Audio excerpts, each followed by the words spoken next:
Declan Rice and Hualen Timber, all the way from Ajax, and also Rice from West Ham are undergoing medical at Arsenal Laden Colney right now when I'm speaking to you. And in few hours, they'll be announced as new Arsenal members. Hello and good evening, afternoon, morning, wherever you watch me from. My name is Baba Well, the Pandit, Laikipia County favorite Pandit, alongside my twin brother. Who are you? What is your name? I'm Baba Profit. Welcome to the channel. And here we are talking about the beautiful game that's being started boiling very fast on Transfer Daily. And we are going to tell you who is coming, who is going out, and so far which team has brought anybody, any quality. And we are talking about Arsenal, and also we are going to talk about the two teams in EPL as well.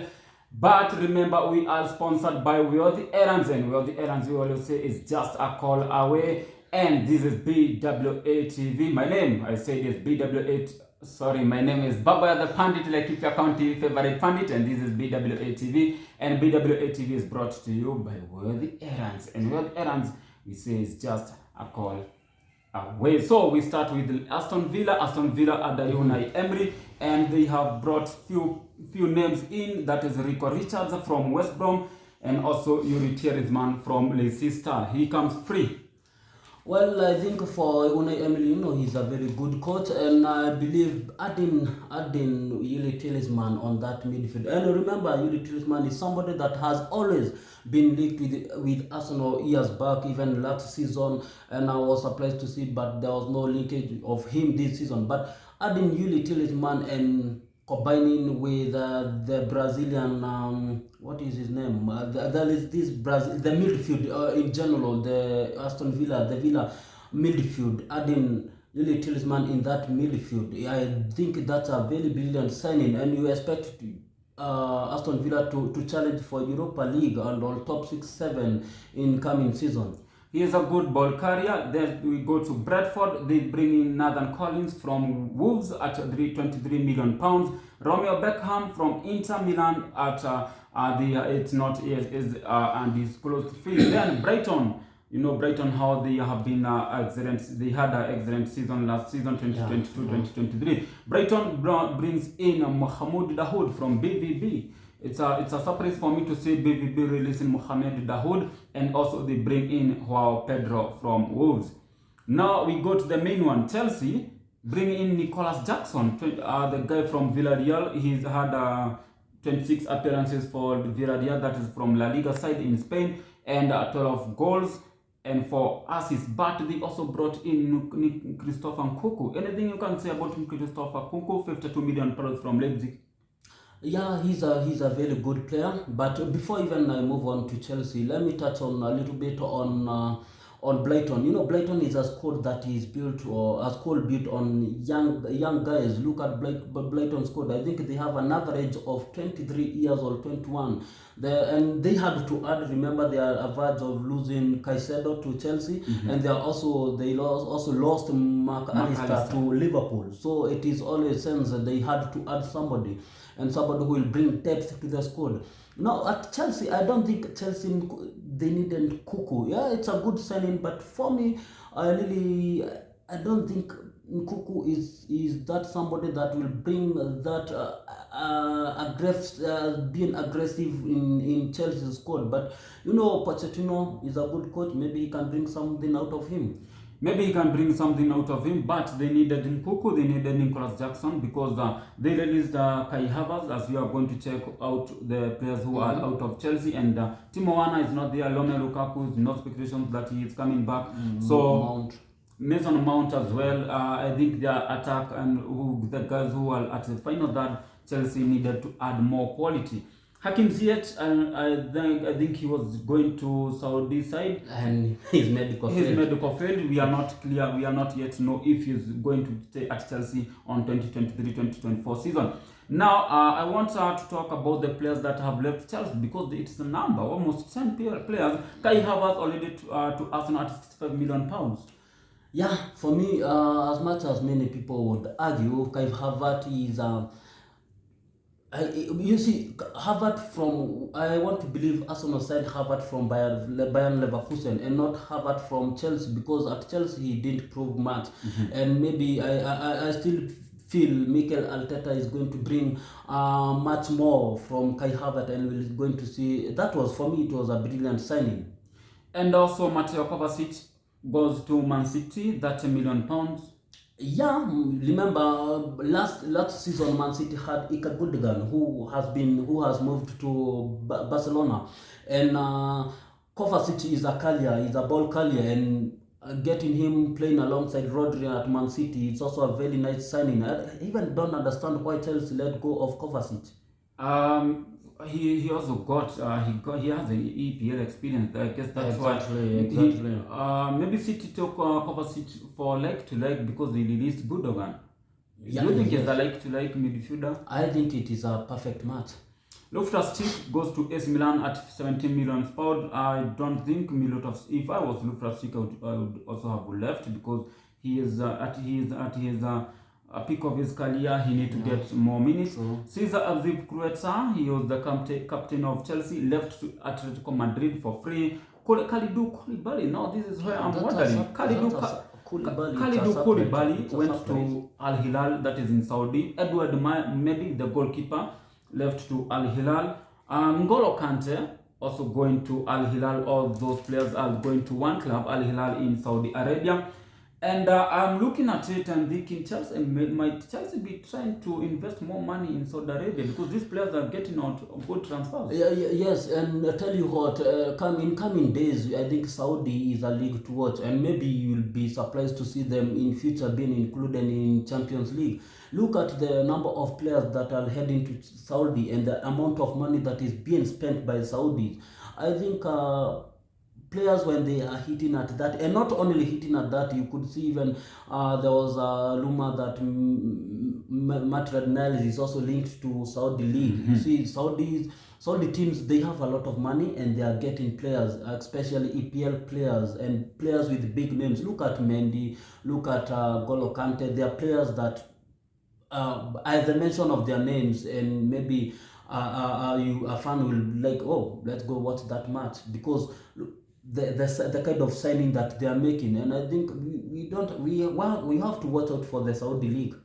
London rivals Tottenham Hotspurs are bringing big names. James Maddison, all the from Leicester, at £40 million. Guillermo Vicario from Empoli, £17 million. And Dejan Kulusevski from Juventus, £27.5 million.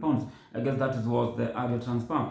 Tottenham, do you think they can revive their season on 2023-2024, or they are going to fall as?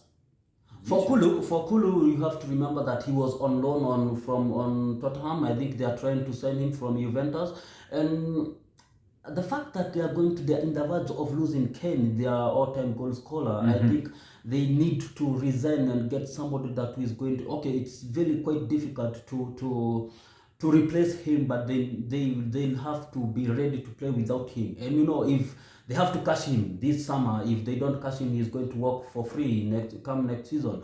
And I believe Maddison is a good addition. He's a very good player. He's a talented player.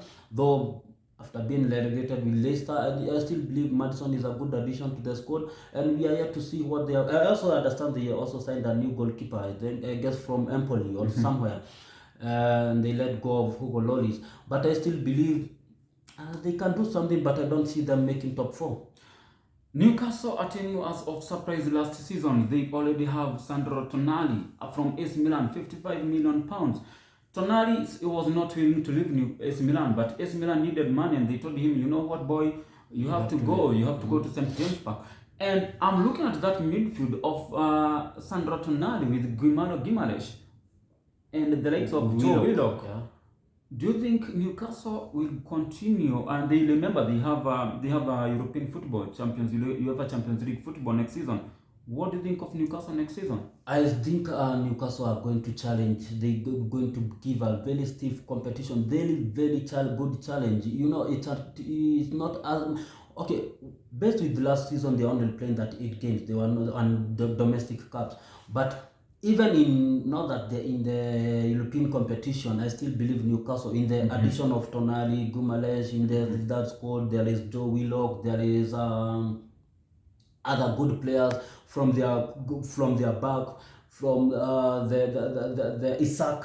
They have still have Isaac. They have Wilson. I still believe Newcastle, they are going to give a very very tough challenge, and I think we can't just look down on them.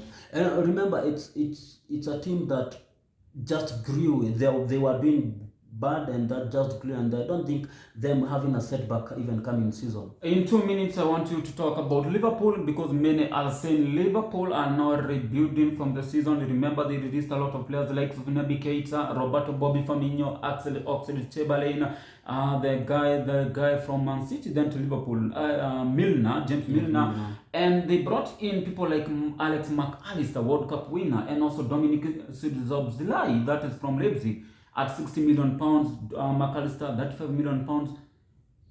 You think Liverpool, we are going to see Liverpool of 2019 season, or not really? We are going to see another Liverpool of 2022 Liverpool season, or you think maybe this time they're going to make it to top 4? I don't think Liverpool are going to make top 4, and even if they do, they are going to struggle. And for me, Liverpool, they're in that transition mode. Look, when Klopp came in, and there was that transition, and he won EPL, and he won Champions League, and I think this is what also going to happen even this season. They might not win a domestic cup, and even if they win, maybe it will be a very hectic season for them. They are not yet the Liverpool that we saw win the Champions League and EPL. Now the big one, the signing of the 2 Arsenal players that will be announced very soon. As we are speaking now, they are going medical at London Colony, and I'm talking of Juan Timber. That is, he comes from Ajax, that is in Netherlands, and also Declan Rice. He comes with the quality, leadership, experience of EPL. What do you think of these Arsenal signings? Because we already have Kai Havertz, and Kai Havertz, Arteta is saying he can play at different position. He can play as 8, he can play as 10, he can play as 11, or even false 9. What do you think of these 3 Arsenal players? And remember, Arsenal also are interested of Romelu Lavia. Yeah, from Southampton, and also Tchouaméni from Real Madrid. First of all, talk about the 3 signings in 1 minute. I think this is the best signing that Arsenal fans have had in a decade. I think this is the best signing that we are going to enjoy. I think for me, Julian Timber, he was the number 1 top target for United last season. And he's a player, somebody who can play even a converted. Look at how Man City play with the John Stones in the midfield. And Timber can as well play on that role. Look at Declan Rice. They are calling him Basmati Rice. I think 100 million euros and 5 million add-ons. I think it's a very beautiful signing, and considering that Xhaka is leaving, he has already left. You could see his tweet yesterday. Yeah. I think Arsenal last season had a setback when we had injuries, and I think Mikel Arteta and Edu, this is where the area they are looking upon, and see if we get injuries now that we are in European competition. A brilliant signing. Kai Havertz, a good experience in the EPL. Brilliant signing for me. I feel we are going for late even this season. We are going for late because that means we have super captain Martin Odegaard. We have Thomas Partey. We hope we keep Thomas Partey. We have now Declan Rice. We have the likes of who else in that midfield, because I'm looking at the formation that Arsenal are going to play, and it's going to be a hectic for Mikel Arteta. Wow, what a conversation. More is coming on here on Transfer Daily, because many teams, all the teams are trying to improve their team with quality players. And Arsenal already, like I told you earlier, we are at 1 already signed and 2 are going medical currently as we speak. We are going to inform you each and every detail of Transfer Daily, particularly when it comes to Arsenal. That is that, guys. My name is Baba, the Pandit, Laikipia County favorite Pandit, and I'm Baba Prophet. And this is BWTV, and BWA TV is brought to you by Wealthy Errands, and we say Wealthy Errands is just a call away. Bye bye, guys. See you later, and as always, we are the Gunners.